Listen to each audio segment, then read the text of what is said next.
Okay, today we begin chapter 5, AC analysis, or also known as sinusoidal analysis. Um, the reason is most of the AC currents and voltages we deal with everyday life, and also the topic of discussion in this class is sinusoidal in nature. So it's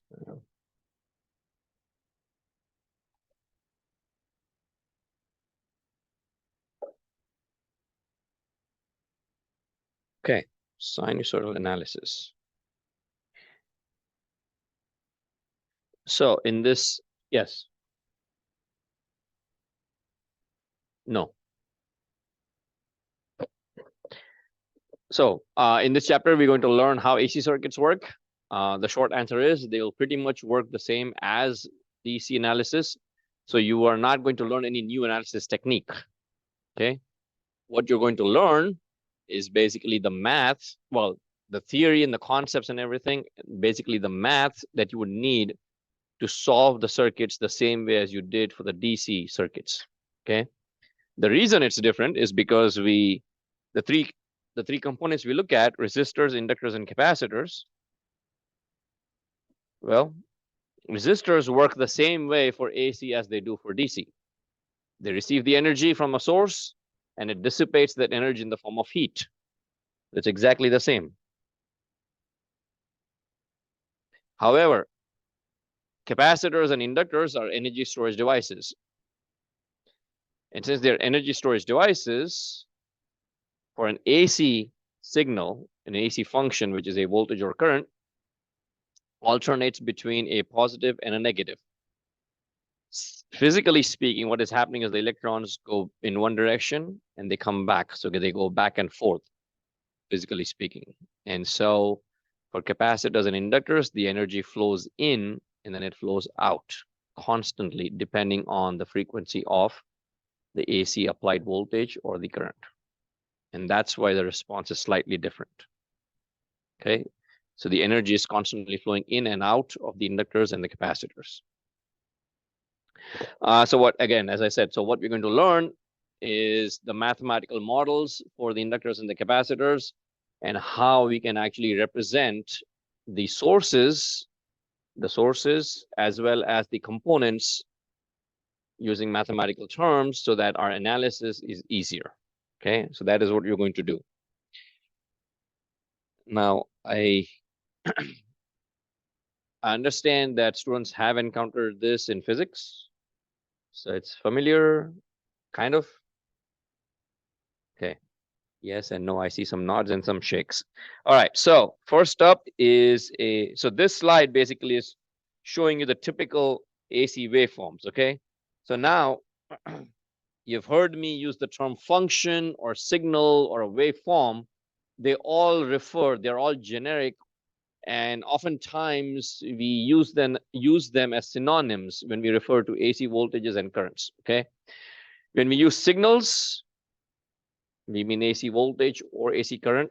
When we use functions, we again mean AC voltage or current or power for that matter. And waveforms, again, literally is still just the same thing because we are just graphically showing or illustrating the AC voltages and waveforms. So in this particular case, waveforms and signals and functions are all synonyms. Okay. And they could either mean voltage or they could mean current or they could mean power. So first up is a sinusoidal waveform, and the reason we call it sinusoidal because the mathematical representation is either a sine or a cosine function. Okay, sine or a cosine function. It could represent both voltage and current and power. So V of t, I of t, and P of t. Voltage, current, and power as a function of time. Okay. And you can see in this waveform, it goes up to a positive value, comes back down to 0, goes to a negative value, and comes back up to 0, right? So it bounces between positive, negative, positive, negative, positive, negative. It alternates its value between a positive and a negative peak. Hence the name alternating current, AC.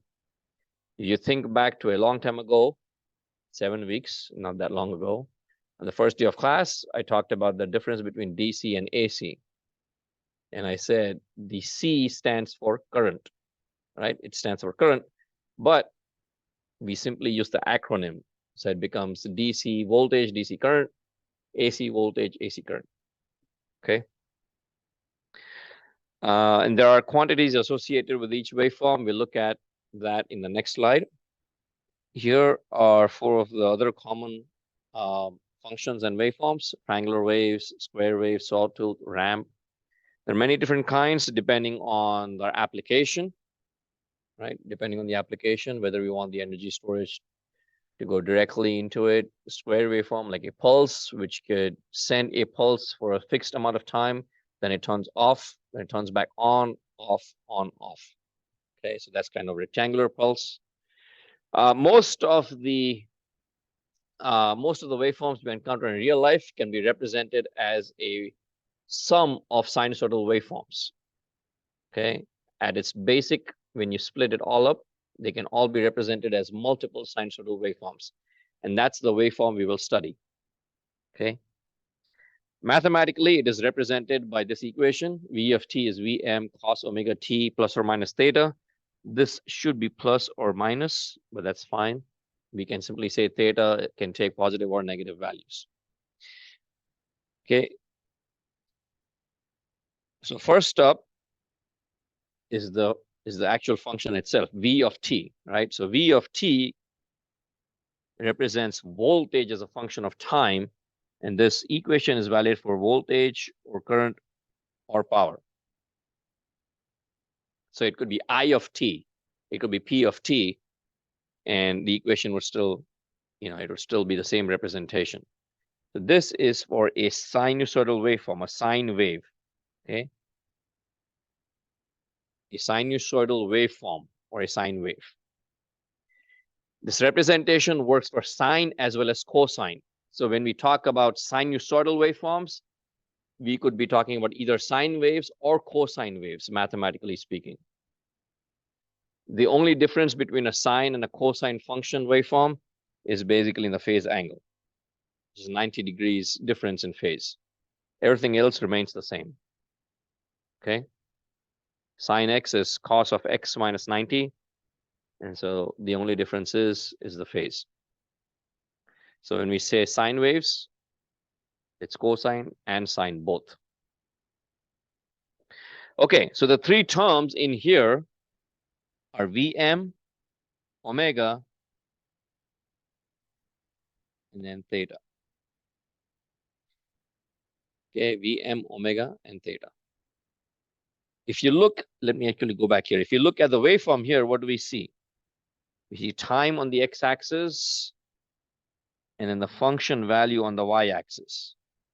Okay. So Vm, the first quantity, is describing the value of that quantity on the y-axis. Okay. Vm is describing the value. It's showing you how short or tall the waveform is in simple generic terms. So Vm is showing you the value of the waveform on the y-axis. If it was current, it would be Im, right? Peak value of the magnitude. That M comes from the word magnitude. It is also known as the amplitude or the peak value of that waveform. Okay. So you went to a peak, right? So one peak or amplitude or magnitude. Okay.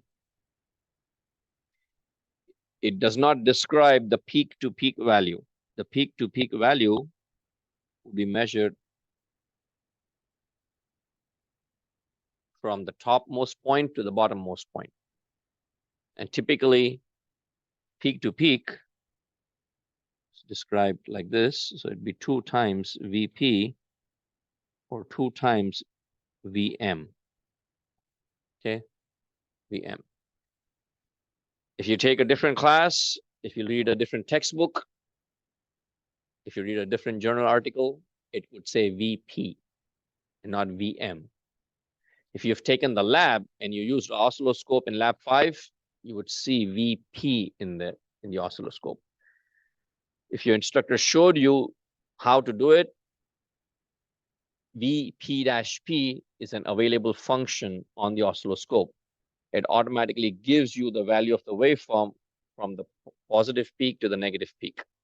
So again, if your instructor showed you that function is available in the oscilloscope, and that VP-P or VPP stands for both peaks, twice the value of VM, or the magnitude, right? It's accounting for both positive and as well as the negative peaks. Okay, that's where VM comes from, y-axis. Then we have omega. Omega is the angular velocity or the angular frequency of the waveform in radians per second. That comes from the fact that a sinusoidal waveform is generated by a rotating turbine inside a magnetic field. Okay, there are actually cool YouTube videos. I don't have a link handy right now, but I'll try and remember for next class on Wednesday. So a turbine rotating inside a magnetic field moves between the magnetic North Pole and the South Pole. And when you actually take physical electric current out from the generator, it follows the shape of a sinusoidal waveform. So it goes north, south, and hence positive peak, negative peak, positive peak, negative peak. And so angular frequency represents how frequent that waveform is traveling or how fast that waveform is traveling. And theta is the phase angle in degrees. Okay. The unit for the quantity Vm is the same as the function that it's describing. If it describes voltage, the unit is volts. If the function is describing current, then it's amperes. And if it is describing power, then it's watts. The overarching units would still be volts. So there are 3 individual quantities inside that function. Each of them has different units, but the entire function has units of volts because it is describing V of t. If it was describing I of t, it would be amps. Make sense? Omega is the angular frequency in radians per second. As it relates to frequency in hertz, it is 2 pi f. So omega is 2 pi f. And we'll talk about each of these in the next 3 slides. Okay.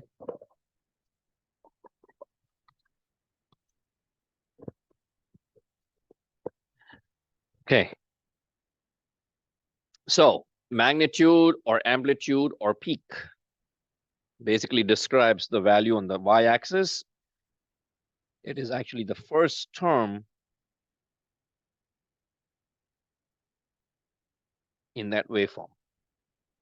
Okay, the first term in that waveform.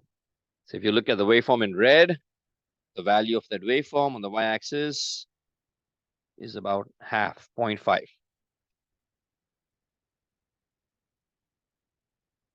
Okay, value of the second waveform is 1, and the third waveform is 2. So that first quantity, first number is simply describing the value of that waveform. And then similarly, at the same time, this would be minus 0.5. This would be minus 1. And this would be minus 2. Okay, so again, the first number in there is describing one peak. You have to multiply it by 2 to get both.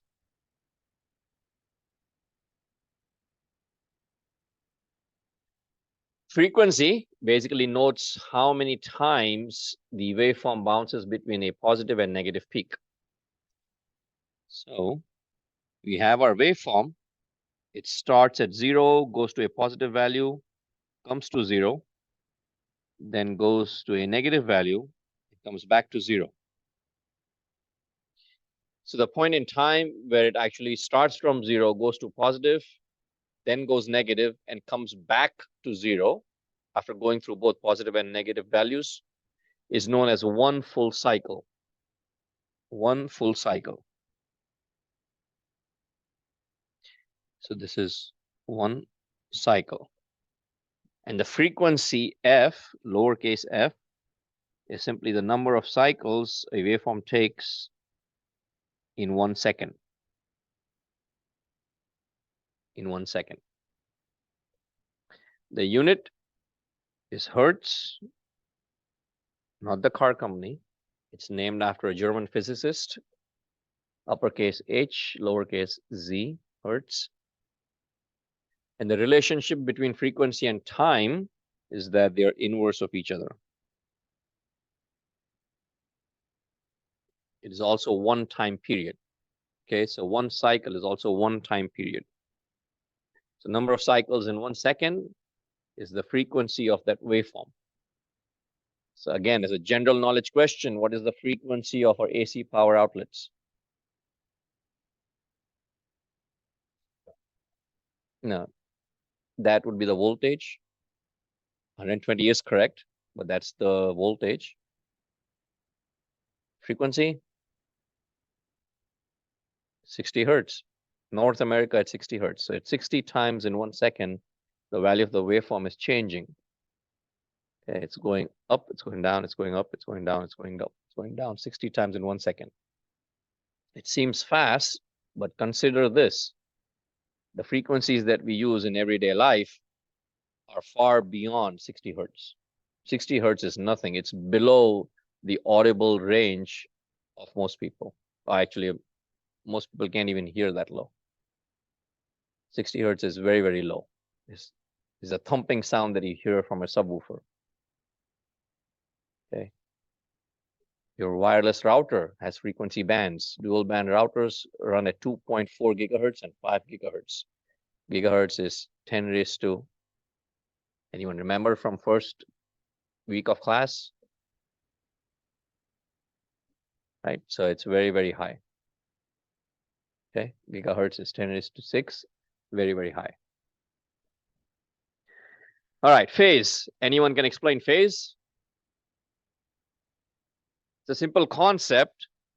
It basically describes the point in time where the waveform crosses the x-axis. Okay, so the x-axis was time, right? Time, seconds. So if this was 0, then this to the right side of the 0 is future, and this is the past. Okay. If the waveform, the point in time we begin our analysis is 0, then anything to the right of that is the future. Anything to the left is the past. Right? You'd have 0, then +1, +2, +3, +4. And then left of 0 is negative. So if you look at the waveform that is represented in black, it crosses the x-axis at 0. Mathematically speaking or graphically speaking for this waveform is the point where the y value is 0. The value of the x-axis when the value of the waveform is y equals 0, y-intercept. Okay, so the waveform in black crosses the x-axis at 0, and so the phase of that waveform is 0. When we represent it as a vector, as a rotating vector, we'd say the phase angle is 0. Okay, and if you see the waveform in blue, it's on the left. Sorry, it's on the left. If it's on the left, that means it's already past 0 few seconds or few minutes ahead in time before the waveforms in red and the waveform in black. And so we say that the waveform in blue is ahead, or technically the word we will use is leading. Leading. The waveform in blue leads the other two waveforms, and the waveform in red is behind.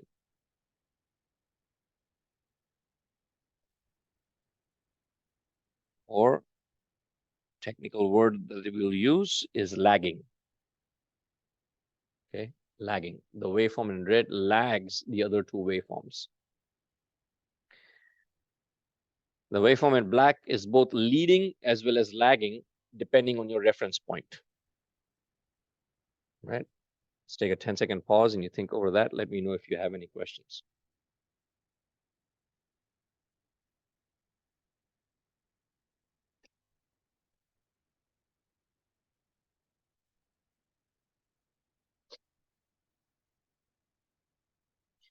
Does everyone understand phase? Okay. All right. So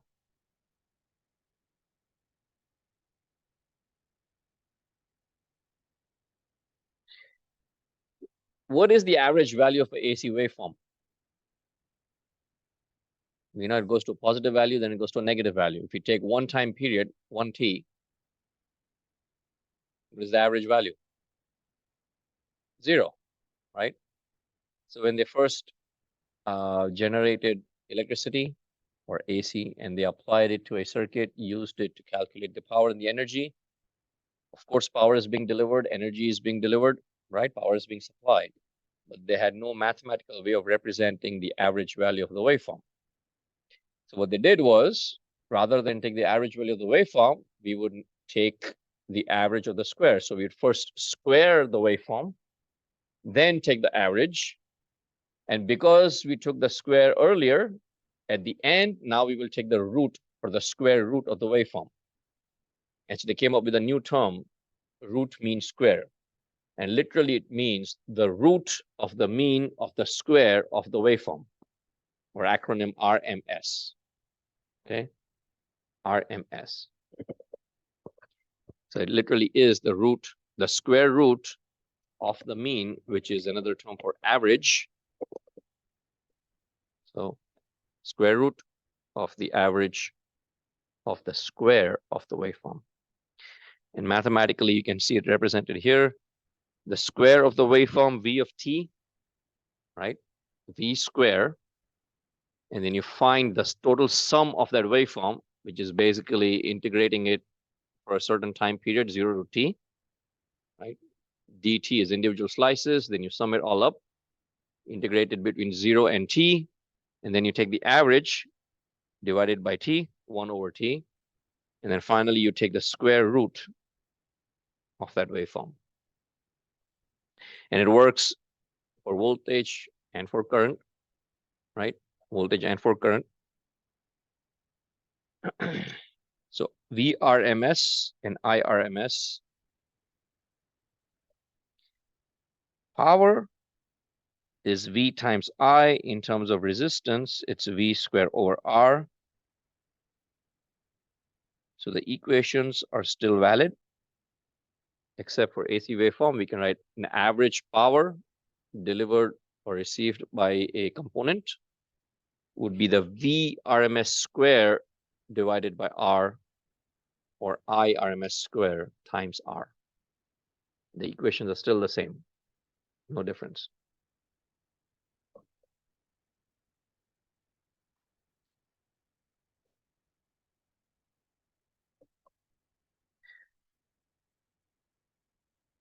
For sinusoidal waveforms and for sinusoidal waveforms only, when you plug in, and there's a derivation, of course, you take the cosine waveform, you take the square, integrate it for one time period, then you take the root. It turns out that the value of that is the magnitude divided by root 2. Okay, so it's Vm over root 2 for VRMS. For IRMS, it's Im over root 2. Okay, VRMS is VM over root 2, and IRMS is IM over root 2. This is true only for sinusoidal waveforms, not for anything else. Okay. All right, we'll end class here today, and I will see you back on Wednesday. Topic has been introduced, so please open the homework. The concepts that we covered today will definitely not will. You can answer many of the short answer questions based on the concepts that we have covered today in class. Okay, so go ahead and open up the homework.